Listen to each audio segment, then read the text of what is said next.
Bonjour, cher maître, honorable assistance, permettez-moi de vous présenter ma communication orale sur l'acide ursodesoxycholique dans la pathologie cholestatique chez l'enfant. C'est l'expérience de notre service de gastro-entérologie pédiatrique de Casablanca.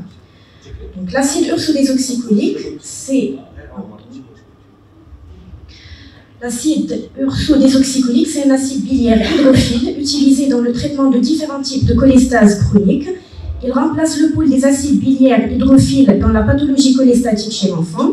Donc, chez l'adulte, son efficacité a été démontrée dans plusieurs maladies cholestatiques chroniques, surtout la cirrhose biliaire primitive. Cependant, en pédiatrie, les essais thérapeutiques sont toujours en cours pour mettre en évidence son efficacité et sa bonne tolérance vis-à-vis de la population pédiatrique. Donc, les objectifs de notre travail est de présenter l'expérience de notre service de gastro-entérologie pédiatrique de Casablanca en matière de traitement de la pathologie cholestatique par acide urso, d'évaluer son efficacité surtout clinique et d'évaluer sa tolérance vis-à-vis de la population pédiatrique. Donc pour cela, on a mené une étude rétrospective au sein de notre service sur une période s'étalant de janvier 2018 à juillet 2023, où on a inclus tous les cas de cholestase ayant reçu l'acide ursodesoxycholique. On a exclu les patients présentant une cholestase extra-hépatique obstructive. Donc nous avons analysé à l'aide d'une fiche d'exploitation l'évolution au-delà de 6 mois des paramètres cliniques et biologiques des patients sous traitement par acide urso dans les différentes pathologies cholestatiques. Donc notre série comportait 34 patients avec une légère prédominance masculine dans 53% des cas. L'âge moyen était de 7 ans et 3 mois avec des extrêmes d'âge de 4 mois et 14 ans. Les étiologies étaient dominées par l'apathie des voies biliaires chez plus de la moitié de la série.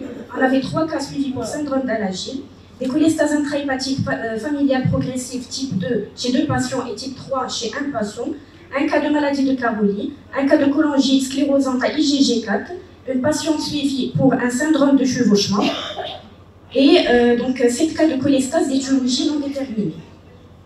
La découverte de la maladie cholestatique était en stade de cholestase clinique dans 36% des cas et les 3 cas de la série étaient déjà en stade de cirrhose. Les signes fonctionnels rapportés étaient l'ictère cholestatique chez tous nos patients.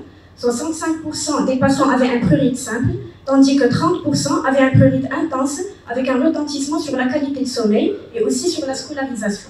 15% des patients ont rapporté des signes hémorragiques.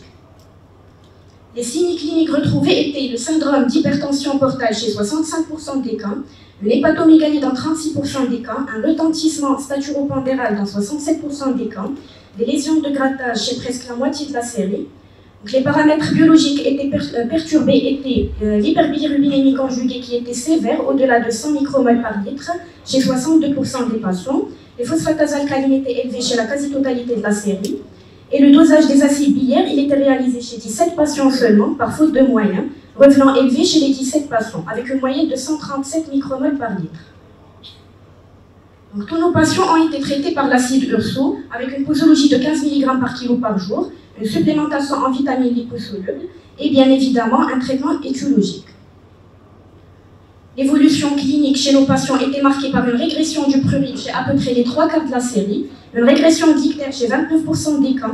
On a noté aussi un gain pondéral chez 44% des cas, une amélioration de la qualité de vie. Et l'évolution biologique, elle a été marquée par la baisse des paramètres biologiques, surtout des phosphatases alcalines, dans 90% des cas. Les effets secondaires décrits dans notre série étaient minimes, faits surtout de signes digestifs.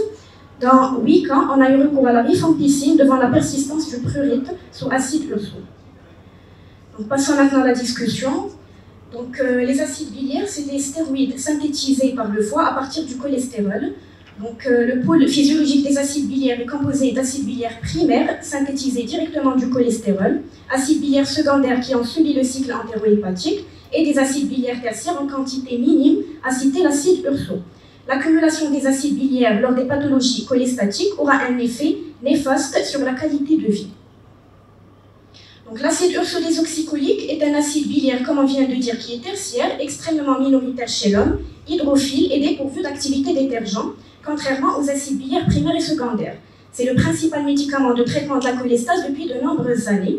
Donc, c'est un acide biliaire qui est majeur chez l'ours brun, découvert initialement dans la médecine traditionnelle chinoise, où il prélevé de la bile de l'ours pour traiter les calculs biliaires. Conclusion, s'il vous plaît. Donc, c'est des plats qui exposent surtout la bonne tolérance et l'efficacité de l'acide biliaire sur des études faites récemment en 2023. Conclusion. Donc, en conclusion, notre travail a présenté l'intérêt de l'acide urso dans la prise en charge de différentes pathologies cholestatiques chroniques.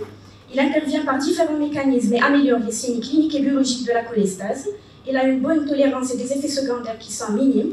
Et enfin, il est nécessaire d'avoir plus d'études pour évaluer son efficacité et sa tolérance à long terme chez la population pédiatrique.